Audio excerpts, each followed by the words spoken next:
मैं जिस दिन भुला दूं तेरा प्यार दिल से, वो दिन आखिरी हो मेरे जिंदगी का। मैं जिस दिन भुला दूं तेरा प्यार दिल से, वो दिन आखिरी हो मेरे जिंदगी का। ये आँखें उसी रात हो जाए अंधे, ये आँखें उसी रात हो जाए अंधे, जो देखे सिवा तेरे सपना किसी का। जय हिंद दोस्तों, मैं मुकेश कुमार आप सभी को आपका प्यारा सा यूट्यूब चैनल टीचमेंट के अंदर बहुत बहुत स्वागत है। दोस्तों मैं आज आप लोगों के लिए लेके आया हूँ class 10th exercise 13.2 question number जो है 7 है। तो दोस्तों आज हम लोग क्वेश्चन नंबर 7 पढ़ने वाले हैं। तो इस वीडियो में आप लोग अंत तक बने रहें और वीडियो का लाभ उठाएं। और जो भी इस चैनल पर नए हैं तो कृपया करके वो चैनल को सब्सक्राइब करें और फिर शेयर भी करें। तो दोस्तों आज हम लोग जो है इस क्वेश्चन नंबर 7 को पढ़ने वाले हैं। तो इस क्वेश्चन को समझने के लिए आप लोग जो है वीडियो के अंत तक ज़रूर बने रहें और जो है इस सवाल को सीखें। तो दोस्तों जैसा कि सवाल देख रहे हैं कि सवाल जो है आपका कह रहा है कि एक ठोस में ऊंचाई, एक ठोस में कह रहा है कि एक ठोस में ऊंचाई 120 और त्रिज्या 60 सेंटीमीटर वाला एक शंकु सम्मिलित है। यहाँ ऊंचाई 120 है और त्रिज्या 60 सेंटीमीटर वाला एक शंकु सम्मिलित है, जो कि 60 सेंटीमीटर त्रिज्या वाले एक अर्धगोले पर आरोपित है। यहाँ पर बच्चों ये देखने की बात है कि हमारा जो शंकु है वो अर्धगोला पर अध्यारोपित है। किस पर? अर्धगोला पर आरोपित है। तो यहाँ पर त्रिज्या सेम है शंकु का भी और गोला का भी, अर्धगोला का भी, और अर्धगोला पर ही शंकु अध्यारोपित है, जिसकी ऊंचाई है शंकु का 120 सेंटीमीटर। अब ये कह रहा है आगे कि इस ठोस को, जो ठोस शंकु और अर्धगोला से बना है, अर्धगोला पर जो शंकु रखा हुआ है, तो कहा एक जो ठोस बना उस ठोस को पानी से भरे एक लंबवृत्तीय बेलन में इस प्रकार से सीधा डाल दिया जाता है कि यह बेलन की तली को स्पर्श करे। मतलब इस प्रकार से बेलन में डालना है। बेलन जो है उसमें पानी पूरा भरा हुआ है और उसमें क्या है कि वो ठोस को डालना है ना, ताकि वो जो ठोस है उस बेलन की पेंदी में जाकर के सट जाए, तो तली में स्पर्श करे। यदि बेलन की त्रिज्या 60 हो और ऊंचाई 180 हो, बेलन की ऊंचाई कितनी हो? 60, ये त्रिज्या 60 हो और ऊंचाई कितना है? 180 सेंटीमीटर है, तो बेलन में बचे शेष पानी का आयतन कितना होगा ये बताना है। तो यहाँ पर बच्चों सवाल को हमने क्या किया, बारीकी से हर एक स्टेप को समझ लिया। क्या क्या दिया हुआ है? यहाँ पर एक शंकु है जो कि अर्धगोला पर अध्यारोपित है, और शंकु और अर्धगोला से जो ठोस बना उसको क्या करना है कि एक लंबवृत्तीय जिसमें पानी पूरा भरा हुआ उसमें सीधा डाल देना है। और फिर कहता है कि बेलन की जो ऊंचाई है और त्रिज्या जो है वो है 60 सेंटीमीटर त्रिज्या और 180 सेंटीमीटर ऊंचाई। तो कह रहा है कि बेलन में जो शेष बचे पानी है उसका आयतन। तो यहाँ पर बच्चों होता क्या है कि बेलन में पानी पूरा भरा हुआ है और उसमें कोई भी ठोस चीज़, अगर कोई चीज़ में अगर बाल्टी हो या फिर किसी बेलनाकार डब्बे में अगर पानी पूरा भरा हुआ है और उसमें कोई भी अगर चीज़ ठोस चीज़ डाला जाता है, ठोस चीज़, तो क्या होता है कि वो अपने आयतन के हिसाब से पानी को बाहर मतलब कि फेंक देता है, यानी कि बाहर निकल जाता है। और बाहर निकल जाने के बाद क्या होता है कि जो पानी शेष बच रहा है उसी का आयतन यहाँ पर पूछा जा रहा है कि कितना उसका आयतन होगा जो पानी शेष बच गया बाहर निकलने के बाद। तो यहाँ पर सबसे पहले क्या होता है कि सवाल में जो पहले चित्र है उसको पहले देख लेते हैं कि चित्र किस तरह से बनेगा। फिर उसमें जो जो मान दिया हुआ है उसको बैठाएंगे और फिर क्या करेंगे कि एक टारगेट सेट करेंगे कि हम लोग को किस तरह से हल करना है ताकि सवाल आसानी से समझ में आए और बेस्ट ट्रिक से जो है वो यानी कि हल भी हो जाए। तो इसको समझने के लिए आप लोगों को सवाल को देखना पड़ेगा अंत तक, और मैं हर एक स्टेप को अच्छे से समझाने का प्रयास करूंगा, है ना, ताकि आप लोगों के दिमाग में सीधा एकदम सेट कर जाइए सवाल, है ना। कभी भी ऐसा मतलब कि सवाल आए या इस टाइप का या यही क्वेश्चन अगर आपको पूछ दें तो फिर बिल्कुल जो है आप एकदम मतलब कि अच्छे से बना दीजिएगा, है ना। तो ट्रिक से और मतलब कि अंत तक देखिए, हम एक ट्रिक बताएंगे इसको सवाल को हल करने का कि किस तरह से ये हल होता है। तो ट्रिक के माध्यम से आप जो इस सवाल को हल कर सकते हैं। तो देखिए, जैसा कि यहाँ पर जो दिया है, कह रहा है कि एक अर्धगोला है, तो सबसे पहले क्या बनाएंगे, मतलब अर्धगोला पर शंकु है, तो सबसे पहले क्या करेंगे कि एक हम लोग अर्धगोला बना लेते हैं इस टाइप से। अर्धगोला यहाँ पर बन गया। अब जो है इस अर्धगोला पर क्या है कि एक शंकु रखा हुआ है इस प्रकार का, ये एक ठोस बन गया।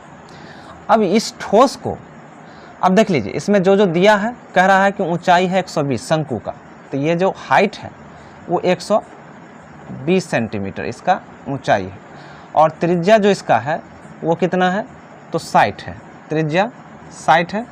और यही त्रिज्या अर्धगोला का भी है, देख लीजिए 60 सेंटीमीटर त्रिज्या वाला एक अर्धगोला भी है, तो अर्धगोला भी 60 हो गया और शंकु का भी 60 हो गया। अब जो ये ठोस बना है, तो इस ठोस जो है वो एक बेलनाकार बर्तन में डाला गया है इस प्रकार से कि ये उसका पेंदी को स्पर्श करे, ऐसे इस तरह से स्पर्श करे, है ना। ये ठोस, ये जो डाला गया, इसमें क्या है कि ये बेलनाकार भाग जो है इसमें पानी भरा हुआ है। क्या भरा हुआ है, पानी भरा हुआ है।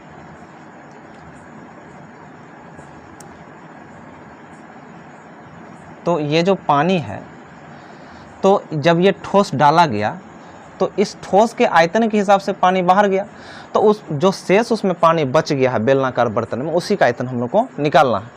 तो यहाँ पर बेलनाकार भाग की जो ऊंचाई है वो 180 सेंटीमीटर है। देख लीजिए, बेलनाकार भाग की ऊंचाई जो बेलन की है, और त्रिज्या कितना है, वो है 60 सेंटीमीटर। इसका भी त्रिज्या कितना है, तो 60 सेंटीमीटर। तो सभी बेलन, अर्धगोला और शंकु सभी का त्रिज्या सेम है, और बेलन का ऊंचाई 180 है और शंकु का ऊंचाई जो है 120 है। बस अब जो दे रखा है पहले उसको हम लोग निकाल लेते हैं। जैसे कि बेलन, क्या होता है ना कि सवाल में जो चीज़ दिया हुआ है जिसका मान चित्र के हिसाब से, अगर उसको आप अलग कर लेते हैं तो सवाल जिस समय हम लोग फार्मूला बैठाएंगे, जिस टाइम में सवाल को जो है बनाने लगेंगे, तो उस टाइम में ये मान बैठाने में बिल्कुल मतलब कि आसान हो जाएगा कि कहाँ से क्या लेना है। जैसे कि बेलनाकार भाग की ऊंचाई, तो हम क्या करते हैं कि उसको कैपिटल एस से लिख लेते हैं, बेलन की ऊंचाई को। उसके बाद शंकु की ऊंचाई जो है इसको स्मॉल एस से दर्शाते हैं, ये 120 सेंटीमीटर। अब यहाँ पर जो है बेलनाकार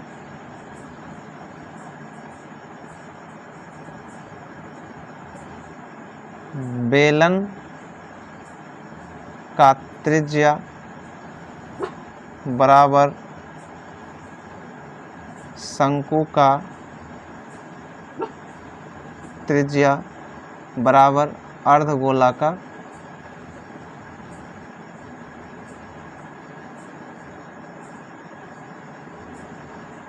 त्रिज्या।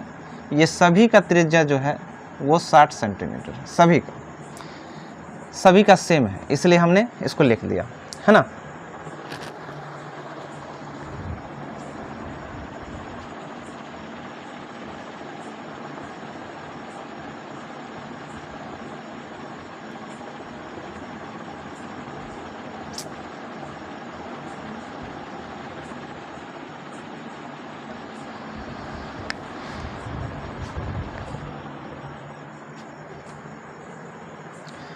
तो यहाँ पर बेलन का त्रिज्या, शंकु का त्रिज्या और अर्धगोला का त्रिज्या सभी का क्या है, सेम है, 60 है।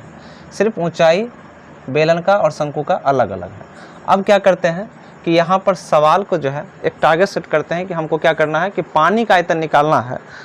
तो हमें ये करना है कि किस तरह से सवाल पहले सेट कर लेना है, माइंड सेट कर लेना है कि सवाल को कैसे हल करना है। तो चलिए यहाँ पर पहले हम लोग एक टारगेट सेट करते हैं, क्या करना है। जैसे कि हमें बेलन में बचे शेष पानी का आयतन निकालना है, तो पूरे बेलन के आयतन में से इस ठोस का आयतन को घटाना है। तो ठोस जखन ये चीज़ जो रखा हुआ है इसको अगर हम बाहर निकाल लेंगे फिर से, तो पानी जो इसमें शेष बचेगा वही उसका आयतन हो जाएगा। तो करना क्या है कि पूरे बेलन के आयतन में से ये जो ठोस देख रहे हैं आप, और ठोस के रूप में जो अर्धगोला है और जो शंकु है, तो ये दोनों का आयतन लगा करके पूरे बेलन के आयतन में से माइनस कर देना है। माइनस का मतलब ये हुआ कि इसको निकाल लेना है, ठीक है, हटाना है। तो यहाँ पर क्या करेंगे, पहले हम लिखेंगे बेलन का आयतन, फिर माइनस कर देंगे अर्धगोला का आयतन प्लस शंकु का आयतन। तो चलिए यहाँ से हल करते हैं। हल में लिखते हैं शेष बेलन में बचे शेष पानी का आयतन। बेलन में बचे शेष पानी का आयतन, तो लिखेंगे बेलन का आयतन माइनस, उसके बाद अर्धगोला है, अर्धगोला का आयतन प्लस शंकु है, क्योंकि दोनों एक दूसरे से जुड़ा हुआ है इसलिए प्लस का साइन होगा, और लिखेंगे शंकु का आयतन। चलिए अब हम यहाँ से इसको लेके चलते हैं।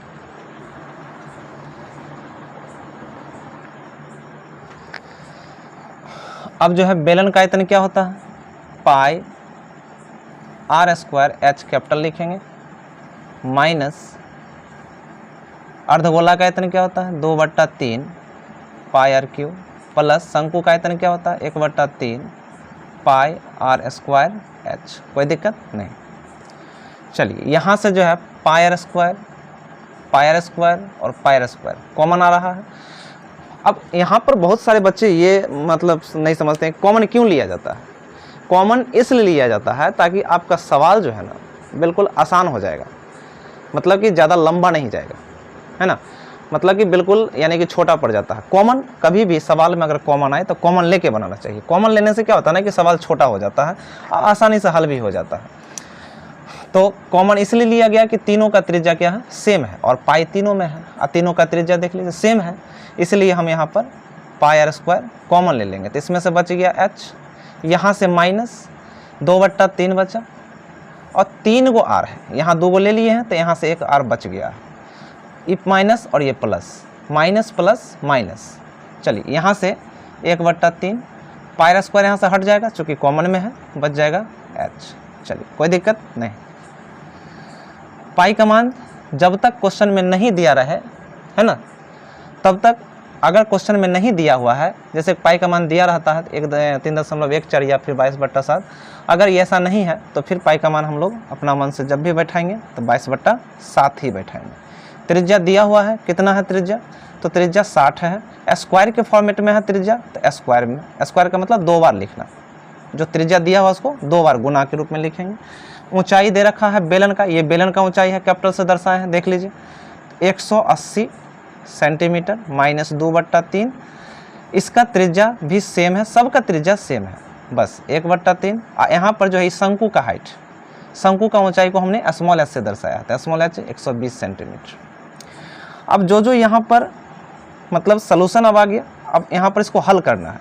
हल करना है तो ये 7 से तो 60 कटेगा नहीं, तो गुना करना है, 6 1 36, 00 3600, यानी कि 60 का गुना जब होता है तो वो होता है कितना 3600, 6 1 36 00 ये आ गया। तो 3600 को 22 से गुना कर देना है, 3600 को क्या करना है 22 से गुना करना है, तो 0 0 6 दूनी 12, 6 3 दूनी 6 1 7, यहाँ भी सेम आएगा 0 0 2 7, 0 0 2 7 2 9 7, यानी कि आ गया आपका 79,200/7 सेंटीमीटर स्क्वायर, डबल 60 है, सेंटीमीटर को गुना सेंटीमीटर स्क्वायर होता है। अब यहाँ से लिख लीजिए 180 सेंटीमीटर, 20 तिया 60 ये कट जाएगा, और यहाँ 4 तिया 12 यानी कि 40 तिया 120 ये भी कट जाएगा। तो यहाँ से गुना कर दीजिए तो 20 दूनी 40 सेंटीमीटर, और यहाँ से 40 से कम 40 सेंटीमीटर, ये हो गया। चलिए आगे लेते हैं, 79,200/7 सेंटीमीटर स्क्वायर। अब इसको गुना के साइन लगा लीजिए, 180 में से -40 -40, अगर दोनों ही चिन्ह माइनस में है दोनों, तो ये क्या होगा कि 180 सेंटीमीटर -40 एक ही चिन्ह हो तो जुड़ जाता है, एक ही चिन्ह में अगर हो तो जुड़ जाता है, तो कितना हो जाएगा 80। अब यहाँ पर जो है 180 में से 80 घट जाएगा तो कितना बच जाएगा 79,200 सेंटीमीटर स्क्वायर बट्टा 7 और गुने 100 सेंटीमीटर। अब यहाँ पर जो है 79,200 में गुना कर देते हैं 100 से, तो देखिए 7 यानी कि यहाँ पर 792 जो है 792 को 1 से गुना करेंगे तो 792 ही होगा। उसके बाद 2 गो जीरो यहाँ 2 गो जीरो यहाँ, तो 2 गो जीरो यानी कि 4 गो जीरो हो जाएगा। कितना जीरो 2 जीरो और 2 जीरो इंक्रीज कर जाएगा गुना करने के बाद। 1 है तो 792 का 792 ही होगा, 1 से गुना करेंगे, और 2 जीरो ही या 2 जीरो ही, तो 4 गो जीरो हो गया। बट्टा में क्या है 7 है, तो बट्टा में 7 सेंटीमीटर क्यूब। अब यहाँ से भाग लगा लेना है, क्या कर लेना है भाग लगा लेना है। यहाँ से भाग लगा के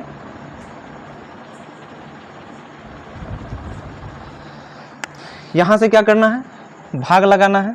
तो भाग लगा करके जो है जैसे हम यहाँ से ऊपर से लिखेंगे 7 से भाग लगाते हैं इसमें, तो 7 से भाग लगाना है कितना में 7 से भाग लगाना है 792 और उस पर 40, 7 एकम 7 9 उतरा, फिर 7 एकम 7 2 उतरा ऊपर से 2, 7 तिया 21, फिर 1 आया ऊपर से 0, 7 एकम 7 फिर 3 आया, 10 में से 7 घटेगा 3 आएगा ऊपर से फिर 0 उतरा, 7 चौके 28, फिर से 2 आया ऊपर से फिर 0 उतरा, उसके बाद 7 दूनी 14, 6 आया ऊपर से फिर 0 यानी कि 4 जीरो 1 2 3 4 जीरो उतर चुका है, 7 8 है 56, फिर 4 उतर गया है ना, 10 में से 6 गया तो 4, दशमलव ले लेते हैं 7 पचे 35।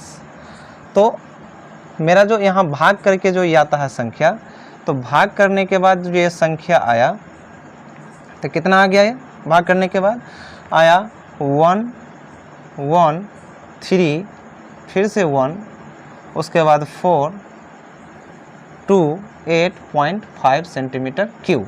लेकिन हमारा आंसर जो है वो क्या है, वो मीटर में है। तो मीटर में है तो इसको हमको मीटर में कन्वर्ट करना होगा। मीटर में कन्वर्ट करने के लिए क्या होगा, देख लीजिए 1 सेंटीमीटर यानी कि 100 सेंटीमीटर बराबर होता है, 100 सेंटीमीटर बराबर होता है 1 मीटर। तो 1 सेंटीमीटर मतलब कितना हो गया, तो ये 100 इधर बट्टा में आ जाएगा, तो बट्टा में तो 1 सेंटीमीटर बराबर 1/100 होता है। अगर इसी में सेंटीमीटर क्यूब की बात हो जाए तो क्या होगा, यहाँ पर 1 सेंटीमीटर में 2 जीरो हुआ था तो 3 गो है, तो 3 दूनी 6 गो जीरो हो जाएगा।